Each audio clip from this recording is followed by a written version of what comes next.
Inabandona siya ng kanyang pamilya pero inampun siya ng mayamang doktor. Ang kanyang ginawa makalipas ang ilang taon ay hindi kapani-paniwala. Isang walang pusong magulang ang nag-abandona ng kanilang anak sa isang basurahan nang dahil lamang sa pisikal nitong kondisyon.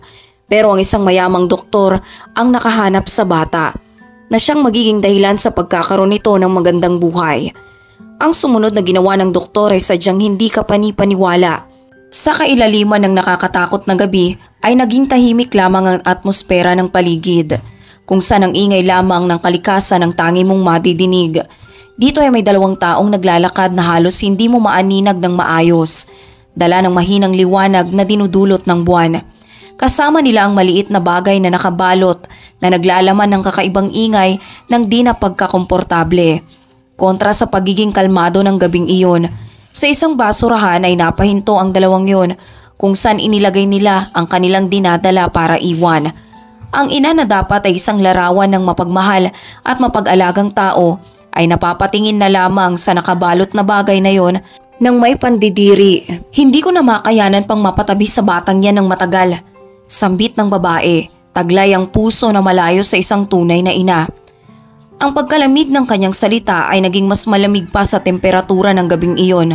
Walang pagmamahal, walang pag-aalinlangan, kundi isang tao na ang tanging sadya doon ay magtapon ng kanyang problema. Mas maganda na tong ganito.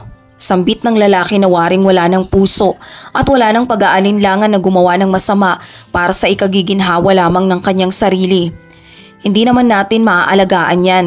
Di ko kailangan ng batang yan. Kung bata mo nga bang matatawag yan? Ang batang yan ay sadyang nakakatakot. Sadyang ang puso nila ay naging matigas na dahil sa kanilang makasariling pag-uugali. Ang sanggol na kanilang iniwan na walang kamalay-malay sa pag-aabandon ng ginawa sa kanya at patuloy na lamang na umiiyak at mag-ingay. Indikasyon na sadyang hindi na ito nagiging komportable sa kanyang kinalalagyan, lalo na sa plastik na bumabalot dito. Ang dalawa naman imbis na maawa ay hindi nakikita ang sanggol na yon bilang isang tao o isang anak na dapat alagaan at mahalin ng sobra. Para sa kanila ay magiging pahirap lamang ang bata, kaya't kailangan na lamang nila itong itapon. Walang bakas ng pagdadalawang isip at kahit kaunting pag-aalala man lamang sa tadhanang kakahinatnan ng inosenteng sanggol. Sabay alis lamang ng dalawa hanggang sa makalayo na sila ng dahan-dahan ng mawala. Ang sanggol ay naiwan ng nag-iisa sa malamig at madilim na gabi sa isang delikadong mundo na wala pang nalalaman. Ang pag-iyak ng bata at ingay na ginagawa nito ay isang bagay ng paghingi ng tulong. Nangangailangan ng isang wagas na pagkalinga at pagmamahal. Sa kalagitnaan ng kanyang pagkakaabandona, nangangailangan siya ng init na hindi maibibigay ng plastic wrapper na bumabalot sa kanya. Gayunpaman, ang buhay ng bata ay magkakaroon din ng biglaang pagbabago. Sa kabila ng lahat, matapos kasi maabandona ang bata, isang kilalang orthopedist na si Dr. Clark ang papauwi noon nang makita nito ang kanyang sarili sa isang nakakadismaya at kakaibang sitwasyon. Ang kanyang kotse kasi na ilang taon na rin niyang ginagamit na siyang simbolo na din ng kanyang dedikasyon at masipag na pagtatrabaho ay nakandara pa ngayon sa isang mechanic shop, bunga ng isang aksidente matapos ang isang lasing na driver ang makabangga dito. Sinasabayan pa ng kanyang pagkainis dahil sa matinding labig ng gabi. Maigi na lamang at hindi siya napinsala sa nangyari. Matapos siyang magpa-check up sa hospital pero nawalan na rin ng oras ang doktor na gumawa pa ng ilang bagay kundi ang ipatowed na muna ang kanyang sasakyan at naglakad na lamang papauwi. Siya ay isang mayamang lalaki pero sa pagkainis niya sa kapaguran ay nawala na sa isip niya ang taxi at ang ginawa niyang yun ay naging maganda naman sa ibang paraan dahil habang naglalakad siya ng nag-iisa sa dilim at tahimik na kalsada kasabay ng pag-ihip sa hindi mabilang na appointment sa kanyang naghihintay ay may bigla namang pumukaw sa kanyang pansin. Sa tahimik at madilim na atmosfera ng gabi ay bigla niyang nadinig ang isang ingay o pag-iyak na waring pamilyar sa kanya. Walang duda na ito'y isang sanggol. Ayon sa doktor, dala ng pag-aalala at pagka-interes ay sadyang hinanap ng doktor ang pinagmumula ng ingay na yon. At ang eksenang bumungad sa kanya ay isang imahe na kailanmay hinding-hindi niya makakalimutan. Isang munting sanggol ang natagpuan niyang umiiyak sa loob ng isang basurahan. Nakabalot lamang ito ng animoy plastik at sadyang nilalamig na ng sobra. sa puntong kinakapos na ito sa paghinga. Diyos ko! Bulong na lamang ni Clark sabay lingon sa kanyang paligid para mahanap ang sino man na maaaring responsable sa ganong klaseng krimen. Agad-agad ay inalis niya ang plastik na bumabalot dito sabay hubad sa kanyang coat para ito ang ibalot sa sanggol. Nangangako sa kanyang sarili na gagawin niya ang lahat para maprotektahan ang bata anuman ang mangyari. Pero syempre, napansin na rin ng doktor ang problema ng sanggol nang makita ito ng malapitan. Ang hita ng bata ay may klase ng malformation, marahil isang detalye ang nagdala sa kanya sa ganong sitwasyon pero hindi pa rin sapat na dahilan para ito ay abandonahin. Sino ang duwag na nag-iwan sa iyo dito? Ang munting sanggol na gaya mo ay hindi dapat inaabandona. Wala silang karapatan. Mag-isa niyang sinambit sa boses na napupuno ng galit. Napaharap siyang bigla sa pagiging mahina at pagka-inosente ng mga mata ng sanggol, dahilan para sadyang mapukaw ang kanyang puso. Ang munting sanggol naman sa kabila ng panlalamig nito at takot lalo na kanina ay waring nahanap ang pagkalinga sa bisig ng doktor. Nagpupumiglas ang bata sa kanyang coat na waring hindi lamang naghahanap ng init kundi maging ng proteksyon din at pagmamahal. Habang kinakarga ito ay alam na ni Dr. Clark kung ano ang dapat niyang gawin. Ang kaninang blanko niyang isipan dahil sa nangyari sa kanyang sasakyan ay biglang naging aktibo ngayon dahil sa sanggol. Ang malamig na gabing yon ay nagawang pagtagpuin ang landas ng dalawa sa paraang hindi nila matatakasan pa ang isa't isa. Ang kalsada sanang nagsisilbing daan lamang para makauwi ang doktor sa kanyang malaki at tahimik na tahanan ay naging entablado na para sa isang bagong istorya. Isang panibagong yugto sa buhay ng doktor na sadyang hindi niya inaasahan. Si Clark ay nangangamba para sa sanggol na wala ng ibang kailangan kundi siya lamang. Tara na nga, iuuwi na lang kita. Si Clark ay nagmamadali na lang sa kanyang paglalakad para makauwi na ng mas mabilis. Niyayakap ng maigi ang bata para maproteksyonan at ito'y mapaglaanan pa ng init na kanyang kinakailangan. Ang determinasyon na makatulong dala ng awa at kabaitan ang siyang bumabalot sa kanyang katauhan ng mga sandaling iyon. Hindi niya alam eksakto kung ano ba ang nag-aabang sa kanya sa hinaharap, pero isa lamang ang kanyang sinisigurado na gagawin niya ang lahat ayon sa kanyang kapangyarihan para masigurado ang proteksyon ng sanggol at mabigyan ito ng buhay na napupuno ng pagmamahal, pag-aalaga at oportunidad na halos manakaw dito dahil sa pag-abandona na ginawa sa kanya. Ang tadhana ng dalawa ng gabing iyon ay nagkasalubong sa magandang paraan na magiging marka sa isang bagong panimula na tiyak mapupuno ng hamon, pagkadiskubre at higit sa lahat walang katumbas na pagmamahal. Sa kasagsagan ng pagkakonekta ng dalawa sa gabing iyon sa ilalim ng bituin ng madilim na kalangitan, si Dr. Clark ay naging dedikado na para maging ama sa batang iyon. Nagawa rin niyang pangalanang Matthew. Nakahanda siyang ilaan ang lahat dito. Isang anak na sa anumang paraan ay magiging ama siya kahit hindi sa biyolohikal na paraan. Si Matthew ay nagawang lumaki at magkaisip sa wagas at hindi matatawarang pagmamahal ng kanyang kinikilalang ama. Ang kanyang pagtawa ang naging paboritong musika ng doktor at ang nangingintab nitong mga mata ang nagpapaalala naman sa milagrong naging dahilan ng kanilang pagkikita. Gayunpaman, sa labas ng ligtas ng gate ng kanyang tahanan, ang mundo ay hindi naging ganun kadali gaya ng inaasahan. Ang bata sa kanyang pagkakaklase ay naging sentro ng pambubuli nang dahil sa kanyang pisikal na kondisyon. Isang kondisyon na nagbubukod sa kanya sa karamihan. Kaya naman nagiging pansin siya at kinukutya ng ilang estudyante. Matthew, bakit hindi ka nanakbo kasama namin? Ay oo nga pala, inutil ka pala, nakalimutan ko. Pangaasar ng isang bata sabay tawa na sinundan pa ng mas maraming pagtawa mula sa iba pang mga estudyante na nakakadinig. Sa edad na 7 taong gulang, si Matthew ay umuwi isang araw, dala ang kanyang mga matang napapaluhan na ng sobra. Dad, bakit po ako naiiba? Bakit po ako pinagtatawanan ng mga kaklase ko sa school? Tanong ng bata na medyo nanginginig pa sa kanyang boses. Dala ang sakit ng walang sino mang ama ang nanaising madinig. Pakiramdam ni Clark ay isang hindi makitang kamay ang bigla na lamang pumiga sa kanyang puso. Anak, masasama ang mga bata na yon. Huwag kang makikinig sa kanila.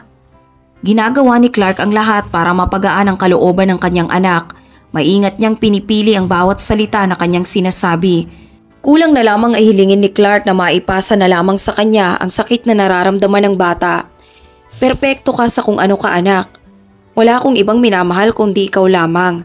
Pero ang mga salitang yon sa kabila ng pagiging totoo ay tila hindi na ba naging mahalaga sa puntong yon.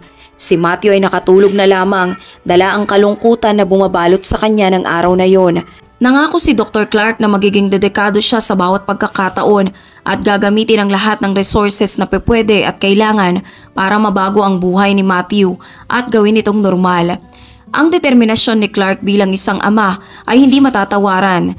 Kung salalakbayin niya ang lahat ng posibleng paraan hanggat maaari, mula sa innovative therapies, technological advances at anumang paraan na pwedeng makapaglaan kay Matthew ng normal na buhay nang walang harang kahit kanino at walang limitasyon. Ang isang insidente ng pagkaabandona ay humantong sa isang misyon na may kinalaman sa pagmamahal at pag-asa para sa isang tuluyang pagbabago. Alam ni Clark na ang mundo ay hindi magiging ganun kadali at ang hamon na gagawin niya ngayon ay sadyang kinakailangan ng mataimtimang pagdarasal. Sa tuwing napapatingin si Clark sa kanyang anak, ay alam niyang hindi mababaliwala ang lahat. Ang bawat ngiti at bawat hakbang na ginagawa ni Matthew ay magiging isang tanda ng tagumpay na siyang magbibigay liwanag sa madilim na daan ng kanyang kinalalagyan na muntik nang bumalot sa kanya. Isang taon ang makalipas nang sumapit ang ika-8 kaarawan ni Matthew, ang orthopedic surgeon na si Clark ay nakadama ng magkahalong antisipasyon at pagkakaba. Naging dedikado siya nitong mga nakaraang buwan, hindi lamang sa pag-aalaga kay Matthew bilang ama, kundi sa isang proyekto na siyang magiging dahilan sa pagbabago ng buhay ng bata kailanman. Sa mismong araw ng kaarawan ni Matthew, si Clark ay agad na tinawag ang kanyang anak papunta sa sala kung saan nabungaran ng bata ang isang kahon na nababalutan ng isang sheet. "Ano po ito, Dad?" Tanong ni Matthew nang may pagka-interes at labis na pananabik. Dahil sa ngiting hindi niya matiis, si Clark ay agad inilabas ang kanyang regalo.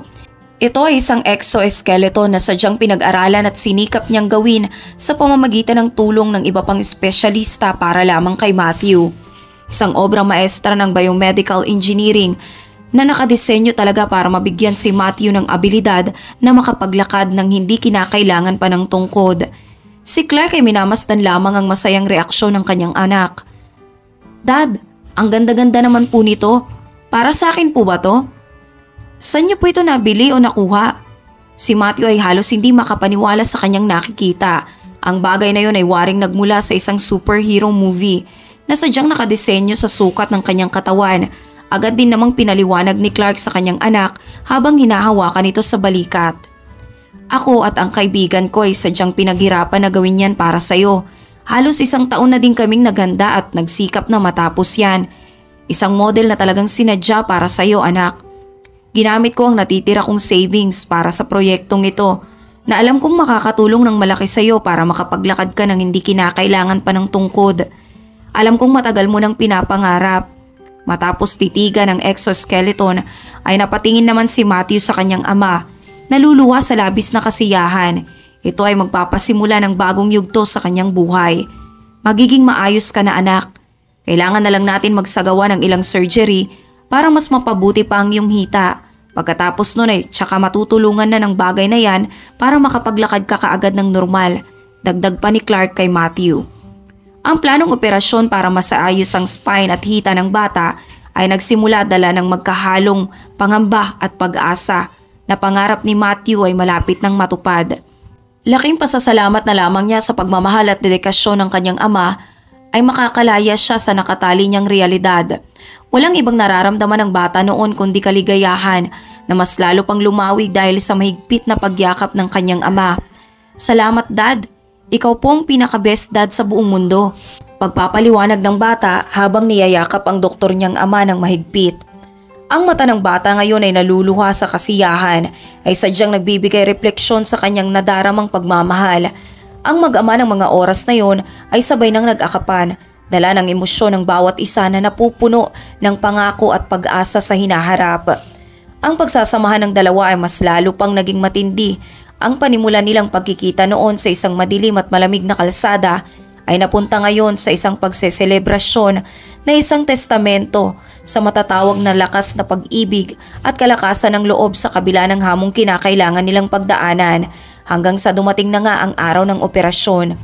Agad nilang isinagawa ang pag-oopera sa bata na siyang magbibigay karangalan hindi lamang kay Clark kundi gayon din sa kasaysayan ng modernong medisina. Ang operasyon ay isinagawa ng grupo ng mga espesyalista gamit ang maingat nilang kamay sa kabila ng tensyon na kanilang nararamdaman.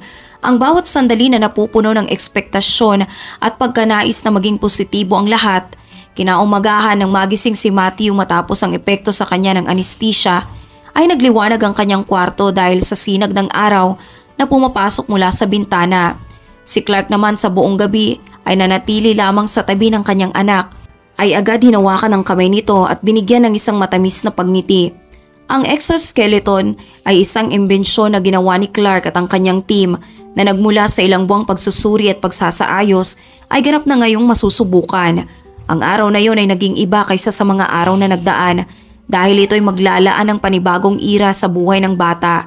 Ang bagay na sadyang nakasukat para sa hita at spine ng bata ay nagpapadama ng lakas at pagsuporta na hindi pa niya nararanasan noon dahil sa paglalakas ng loob na inilalaan ng kanyang ama at medical team nito ay tumindig siya ng maayos.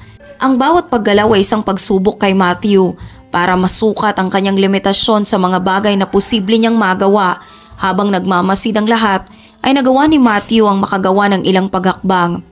Naging mahirap ito sa simula pero nagagawa na rin ito ng maayos ni Matthew ng paunti-unti hanggang sa mahanap na rin ng bata ang kanyang kumpiyansa at lakas na kanyang kinakailangan hanggang sa tuluyan siyang makapaglakad ng marahan. Isang milagro sa larangan ng science. Dad, nakakalakad na po ako. Si Matthew na hindi magawang makalakad noon ay humihingi ng tulong sa iba ay nananakbo na ngayon sa buong kwarto. Taglay ang ngiting bumubuhay sa presensya ng buong kwarto. Isang saya na libre at nakakahawa. Ang ingay ng saya ng bata ay waring magandang musika sa lahat ng mga naroroon. Hindi maipaliwanag ni Clark ang kanyang kaligayahan. Hindi lamang ito ay tagumpay sa kanya at sa lahat ng kanyang kasama sa larangan ng medisina, kundi tagumpay ni Clark bilang isang ama na mabigyang katuparan ng pangarap ng kanyang anak. Si Matthew ay walang sawa sa katatakbo, waring di napapagod at waring hindi nagdaan sa anumang problema. Sa kauna-unahang pagkakataon ay nagawang magtakbo ni Matthew papalapit sa kanyang ama para mayakap ito ng mahigpit. Dahil sa pagkatagumpay ng lahat ay napagplanuhan na rin ng mga doktor na mas palawakin pa ang kanilang imbensyon na nagawa at alamin pa ang mga posibilidad na pwede nitong magawa. Tiyak na hindi lamang si Matthew kung mas marami pa silang batang matutulungan. Ang kumpiyansa ngayon ng bata ay sadyang naging mataas at labis nitong ipinagpapasalamat. Nangako si Clark na gagawin din niya ang lahat para matulungan din ang ibang mga bata gaya ni Matthew, na naipaibabawan din ng panunukso at pambubuli ng mga batang kulang sa pagkaunawa at karunungan.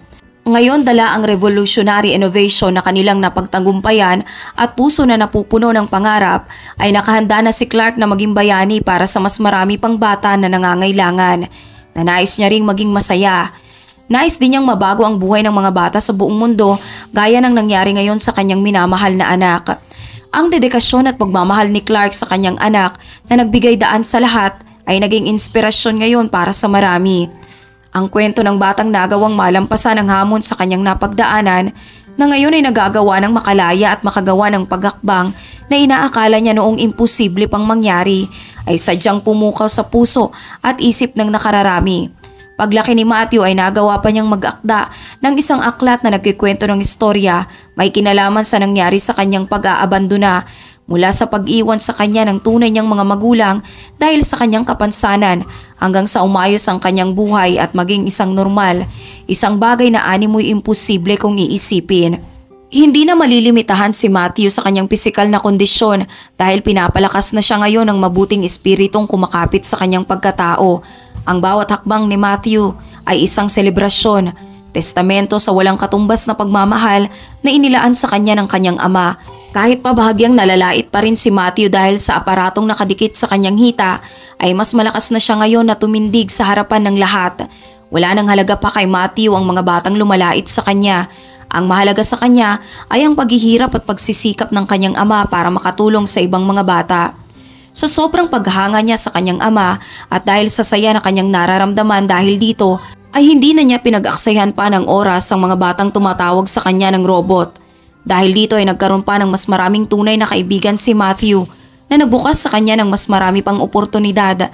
Si Clark naman ay pilit na nagsikap para mapakalat ang aparatong alam niyang tutupad din sa pangarap ng ibang mga bata na gaya ni Matthew ay nais lamang makahakbang patungo sa pagtupad ng kanilang mga pangarap. Isang pag-aasa na nagbibigay ngayon sa maraming pamilya. Ngayon ang mga batang gaya ni Matthew ay pwede ng mangarap na umakyat ng bundok, pumunta sa magagandang lugar, mamasyal sa karagatan nang walang limitasyon sa kanila. Sadyang walang imposible kung hindi ka agad susuko at mawawala ng pag-asa dahil ang pagsisikap at pagtitiis, pagmamahal at pagtitiwala, kung hahaluan mo ng lakas ng loob at determinasyon ay maaaring tumupad ng isang pangarap na magmimistulang biyaya mula sa Diyos.